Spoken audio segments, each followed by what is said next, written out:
there's a hormone in the brain called oxytocin.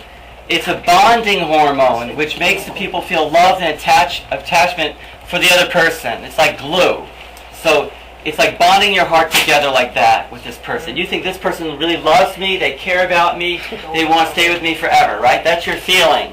Okay? Now what happens if you give your body and your whole self to this other person, you think they love you, and you feel strong feelings for them, and you've bonded with them, and then they just drop you and leave you, forget about you, and throw you away like a piece of trash. How do you feel? You bonded with them and they threw you away like trash. Do you feel good? No. Okay, you feel pretty bad. Okay?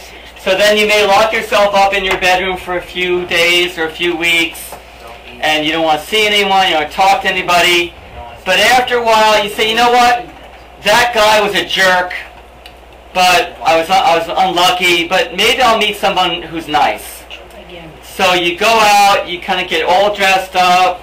Ladies, you spend a lot of time making yourself look beautiful. You know, go to the hairdresser, do the whole bit, and then you kind of go out, you meet a guy who's really nice. He's really nice to you, he's polite, he's friendly, he seems to care about you and respect you. And you say, you know, this person is so great, and that, you know, it's 10 times better than that other jerk I was with.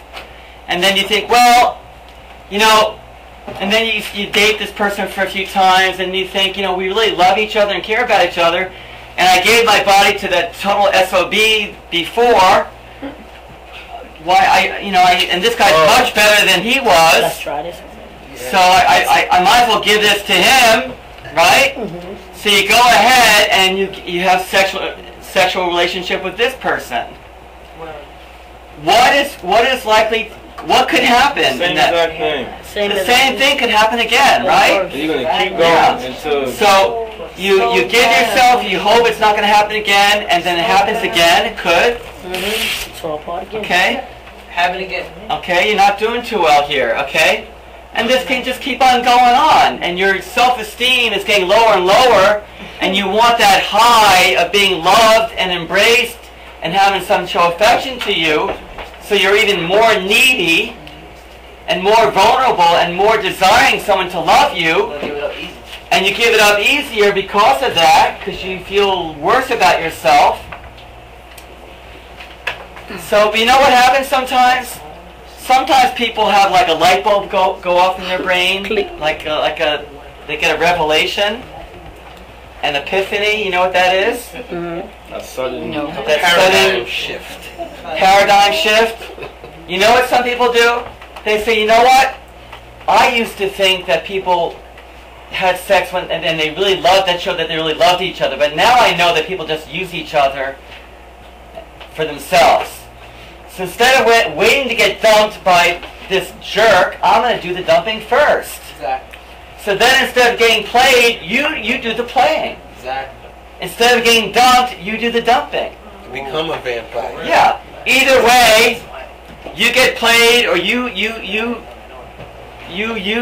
them. You get used, or you do the using. Either way, is your heart getting bigger or smaller? Smaller. Yeah. Your heart is getting smaller. And smaller, There's no more left. and smaller.